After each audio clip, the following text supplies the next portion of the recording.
अस्सलाम वालेकुम दोस्तों, ऐसे अच्छे वीडियोस के लिए रोहुरा चैनल को सब्सक्राइब कीजिए। खुश आमदीद।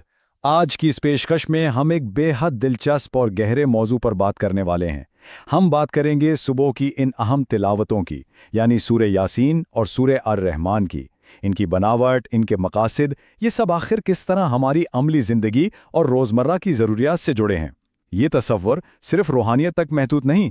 तो चलिए बिला ताख़ीर इस इल्मी सफ़र का आगाज़ करते हैं। अब इस मौजू को ठीक से समझने के लिए आइए इन दो बुनियादी इस्तिलाहात पर गौर करते हैं।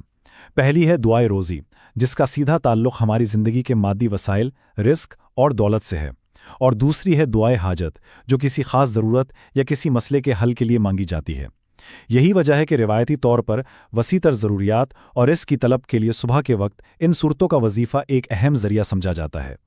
आज के इस तज्ज़िये का खाका कुछ इस तरह होगा। हम पहले सुबह की दुआओं के मकसद को देखेंगे, फिर सूरह यासीन के पैगाम को समझेंगे, उसके बाद कुदरत में मौजूद निशानियों पर बात होगी, फिर सूरह अर-रहमान की उस खूबसूरत तकरार की तरफ आएंगे, आखिर में तख्लीक के तवाज़ुन और रूहानी ज़रूरियात की तकमील पर इस गुफ्तगू को समेटेंगे। तो आते हैं अपने पहले हिस्से की तरफ, जहां हम ये समझेंगे कि सुबह की इन दुआओं का असल मकसद क्या है और रिज़्क़ की तलब किस तरह की जाती है। ध्यान दीजिए, ये तिलावतें महज कुछ अल्फाज का मजमुआ नहीं है। ये एक कारगर रूहानी हथियार या स्पिरिचुअल टूल के तौर पर काम करती हैं। असल में ये एक पुल की तरह है जो इंसानी ज़रूरत को कुदरत की तरफ से मिलने वाले रिज़्क़ के साथ जोड़ देता है। सुबह सवेरे इनका विर्द इस यकीन को पुख्ता करता है कि मादी वसाइल के साथ साथ हमारी अंदरूनी और रूहानी बेचैनी भी ज़रूर दूर होगी। अब ज़रा सूरह यासीन के पैगाम पर नज़र डालते हैं, जो ईमान और तारीख़ के इर्द गिर्द घूमता है।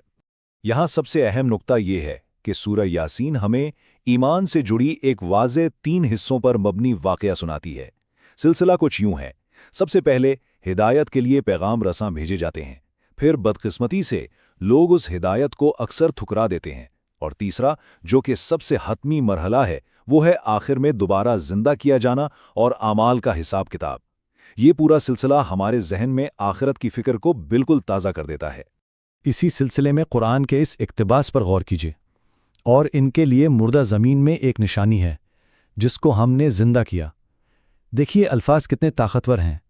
एक बिल्कुल बंजर बेजान ज़मीन को दोबारा हरियाली मिलना, ये इंसानी ज़िंदगी के नए सिरे से आगाज़ और उम्मीद का एक बेहतरीन इस्तारा यानी मेटाफोर है।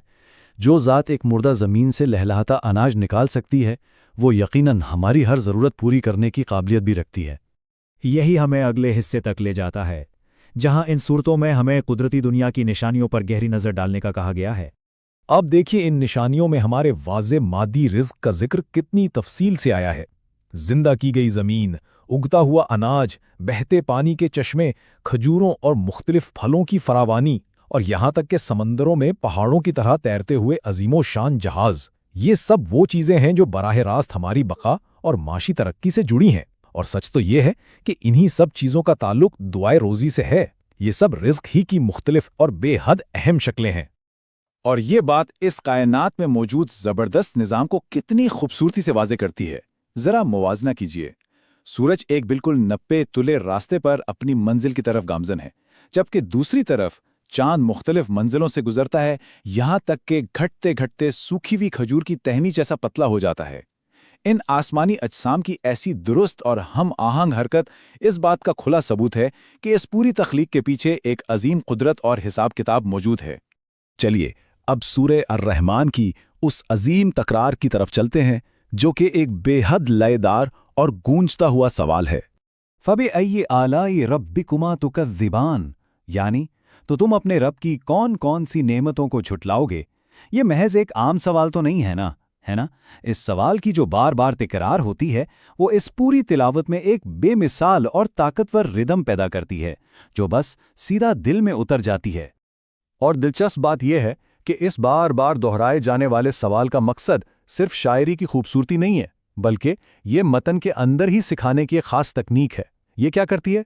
ये हमारी तवज्जो को ज़रा भी भटकने नहीं देती और घूम फिरकर ध्यान शुक्रगुजारी और इन नेमतों के एहसास की तरफ वापस खींच लाती है। ये शुक्र के जज्बे को जहन में इस तरह बिठा देती है कि उसे भुलाना नामुमकिन सा हो जाता है। अब बात करते हैं तख्लीक में मौजूद तवाज़ुन और जोड़ों की। اور ان قدرتی احسانات کی جو اس صورت کا مرکزی حصہ ہیں۔ مثال کے طور پر تخلیق کے اس واضح فرق پر ہی غور کر لیجئے۔ انسان کو کھنکھناتی ہوئی مٹی سے بنایا گیا کسی پختہ برتن کی طرح، اور ٹھیک اس کے مخالف جنات کی تخلیق آگ کے ایک ایسے شعلے سے ہوئی جس میں دھواں تک نہیں۔ یہ موازنہ شعور رکھنے والی ان دو مخلوقات کے آغاز کو سامنے لاتا ہے، جو اصل میں قدرت کے اس جوڑوں کے نظام کی ایک شاندار مثال ہے، دونوں اپنی جگہ مکمل اور الگ۔ یہاں جو چیز اور بھی زیادہ حیران کن ہے وہ یہ کہ جنت کے انعامات کو بھی جوڑوں ہی کی شکل میں پیش کیا گیا ہے۔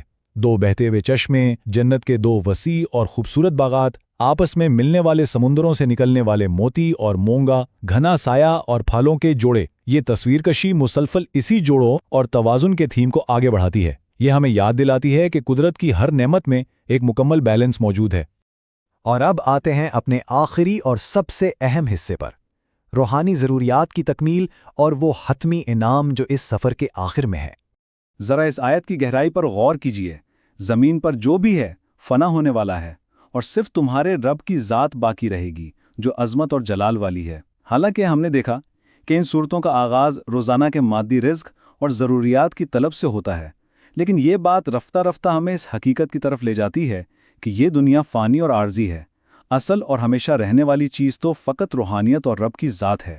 تو ہم نے دیکھا کہ کیسے یہ قرآنی آیات مادی ضروریات سے شروع ہو کر انسانیت کو روحانیت کے عروج تک لے جاتی ہیں، اور آخر میں سوچئے ذرا، اگر صرف فطرت کے درست توازن کو دیکھنے سے اور اس کا مشاہدہ کرنے سے ہمیں اپنا مادی رزق مل جاتا ہے، تو انہی نشانیوں کو روحانی طور پر اگر گہرائی سے سمجھ لیا جائے تو کیا ہمیں وہ حتمی روحانی اطمینان نہیں مل جائے گا جس کی ہم سب کو اندر سے تلاش ہے؟